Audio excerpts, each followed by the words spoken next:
Sarah, thanks very much. Every school in England should have their own mental health counsellor, according to the Children's Commissioner. Anne Longfield says of more than 338,000 young people referred for help last year, only 31% got it. Staggering statistic. Well, later today, the NHS will publish a major report into mental health problems among young people, and that's the first report, in fact, on that topic since 2005.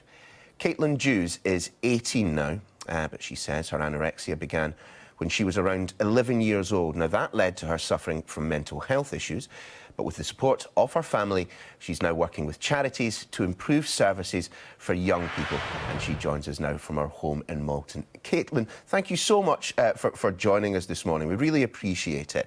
I just wonder if we might be able to start with you just telling us a little bit about your experience. You know, we all have things to deal with when we're 11 years old, but that was the point at which your eating disorder began to emerge. Yeah, it was when I was at school, really, and it went on for quite a while, and then I think it was my friend who noticed at first, and I spent a lot of time with this friend, like, every night, and she noticed at first and, like, brought it up to me, and then talked about telling a teacher about it. So I finally told a teacher at school, which at the time was, like, such a scary thing. But looking back now, I wish I had told someone earlier, because I think it is true that if you do tell someone earlier, that it's got more chances of, like, helping.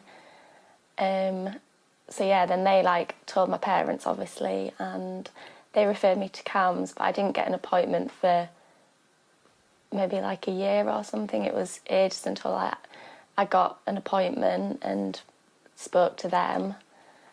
And then I had, like, quite regular appointments with them, saw them regularly, but they didn't really do anything until my physical health deteriorated. And even then, my mum had to really push to, like, my mum was scared to, like, take me home.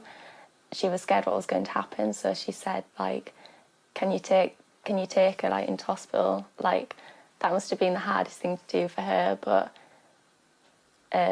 yeah, at the time, like, she was just too scared to, like, take me home, so, like, my mum had to, like, push to get that, because until my physical health went, like, they didn't do anything. So yeah, I got admitted to hospital and got transferred to, like, an eating disorder unit in Leeds, and then after maybe 6-7 months there, it came a time where they couldn't really do anything for me and they didn't know what to do, so they transferred me to one in Manchester, where I think it sounds horrible, but it was just, the people there were lovely, but it was just so horrible that I just wanted to get out, and my family at home were just amazing, and yeah, so then I finally got out of there, and then I've been at home since. Well, first things first. I mean, what a fantastic friend to first of all identify that there was an issue and to feel confident enough to speak to you about it. But do you feel, Caitlin, that if you hadn't pushed quite so hard, if your family, your mum hadn't recognised that there was a real, you wouldn't have had much in the way of support from the health service at all?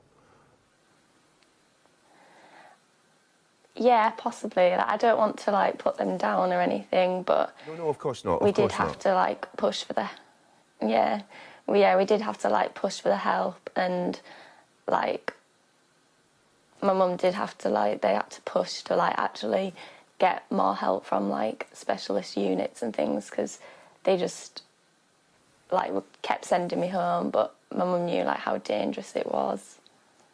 Yeah. Well, the second thing is to say is well done, Mum, as well, because you're looking fantastic. You're clearly very positive at the moment. Do you think the proposal today is the idea that there should be someone in every school with some form of mental health training? Do you think that might be something that you would have been able to take advantage of? Yeah, I think that's such a great idea, because, like, they'll be able to, like, spot signs and give, like, early intervention. They'll be able to, like, teach younger people, like, about it, and just giving them, like, one lesson, they could say something and that could, like, help so much. And I think that would be, like, a really good, yeah, that would do a lot of good. Caitlin, how aware do you think you and your friends are about mental health care and looking after your own mental health? I mean, is it obviously you have a very specific kind of involvement in this, but do you think it's something that people of your age and younger really are talking about these days?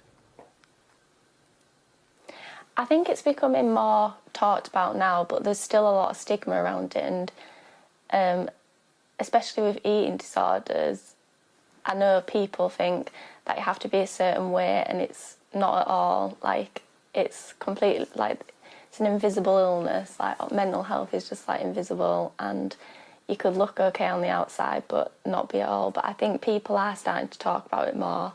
Like, I wouldn't be doing this, like, a couple of months ago even.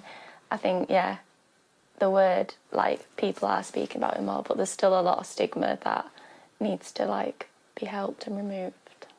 Well, the stigma is being challenged in part thanks to people like you talking about it. In fact, more than that, this is the most amazing part of this story. Given your experiences, you're now working with charities to try and improve services for young people. I mean, tell us a little bit about that.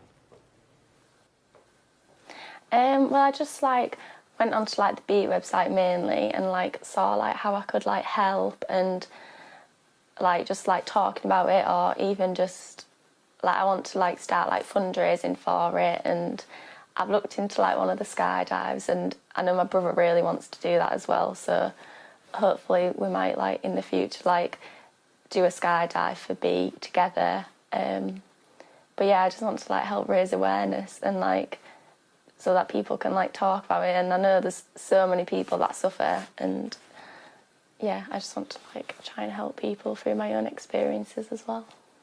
Well, you are, I'm sure. You're an absolute credit to your mother, and it's been fantastic to talk to you.